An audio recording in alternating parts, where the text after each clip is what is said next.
السلام عليكم. معنا البكاي البيضاوي،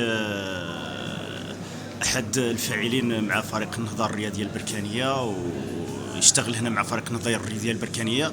السي البكاي، بغينا نسولوك ماذا وقع في بداية المباراة؟ شفنا أن السي البكاي البيضاوي اتجه لفريق المرمى ديال الجيراف السنغالي وقلع شي حاجة من الشباك. بغينا يوضح لنا الأمور للجمهور البركاني. اولا بسم الله الرحمن الرحيم، نشكركم على هذا الاستقبال هذا وهذه المبادره هذه. بالنسبه لتجديد الشبكه، يعني دخلت للتيران وحاولت نشوف بعد يعني شي حوايج ما عجبونيش.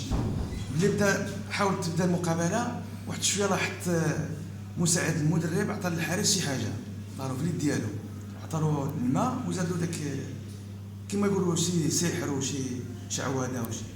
وحاولت نولي مور الشبكه ديال الحارس ديال الخصم، يبان لي كيحط في البوطو الاول يحط واحد حرز في واحد ربيعه وفيها ميكا سكوتش يعني، والداخل فيها شي كتبه، وحط وحده في الوسط وحط وحده في البوطو، يعني جوج.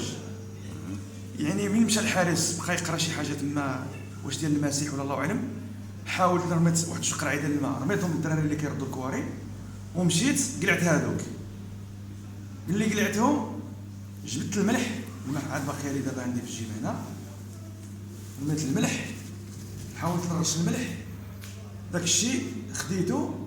وجا واحد ما عرفتش عطالو، عاود قلعت له الماء ما عرفت شنو فيه، رميته.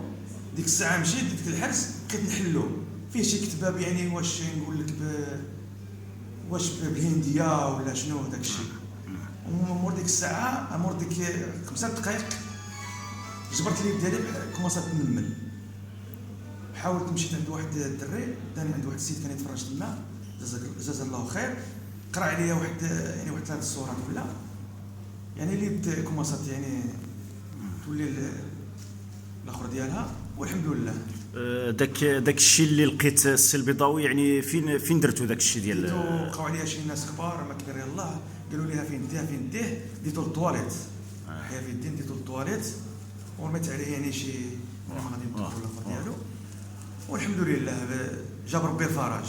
يعني انت كنت موجد الملح بعدا، يعني كنا عارفين يعني في الالي وقلنا نفس هذا المشكل، ولكن ما كانش شي واحد اللي كان، والحمد لله. هذا الشيء اللي وربي عطانا الفرج والحمد لله. اذا نشكرك، يعني 5 وخموس. نشكرك الاخ البيضاوي على هذه المعلومات وعلى التفاصيل هذه. وديما بركة. شكرا.